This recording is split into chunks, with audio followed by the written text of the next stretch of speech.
మధ్యలోకి ఫోటో తీస్తున్నది.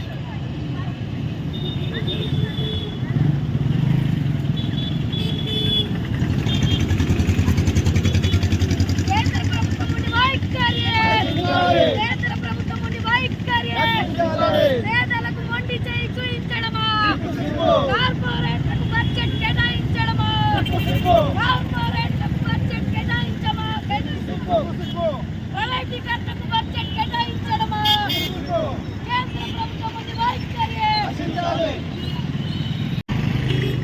కేంద్ర ప్రభుత్వం విడుదల చేసిన బడ్జెట్ కాపీలను ఇవాళ సిపిఎం ఆధ్వర్యంలో దగ్ధం చేయడం, కార్మిక ప్రజా రైతు వ్యవసాయ కార్మిక వ్యతిరేకంగా బడ్జెట్ ఉంది.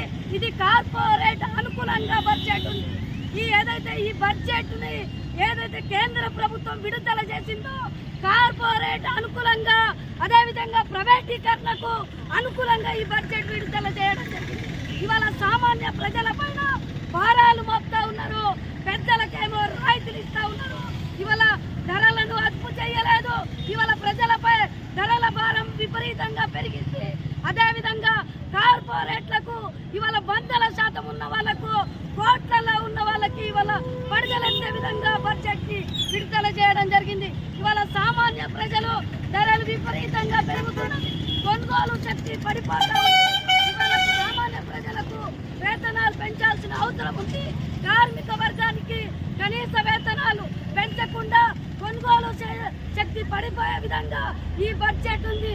ఈ ప్రభుత్వం ఎవరి కోసం పనిచేస్తూ ఉందంటే టాటా, బిర్లా, అంబానీ, ఆదాని కింద పనిచేస్తూ ఉంది. ఇవాళ ఏదైతే నవరత్నాలు ఉన్నాయో ఈ నవరత్నాలను కూడా ప్రైవేటీకరణ చేయడానికే ఈ బడ్జెట్ ని రానున్న కాలంలో మేము మొత్తం ప్రైవేటీకరణ చేస్తున్నాం. ప్రభుత్వ సంస్థలను మొత్తం దారదత్తం చేస్తున్నట్టు ఈ బడ్జెట్ ఉంది.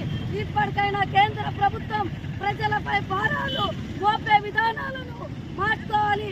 వాళ్ళ కార్మికులకు కనీస వేతనాలు ఇచ్చే విధంగా ఉండాలి.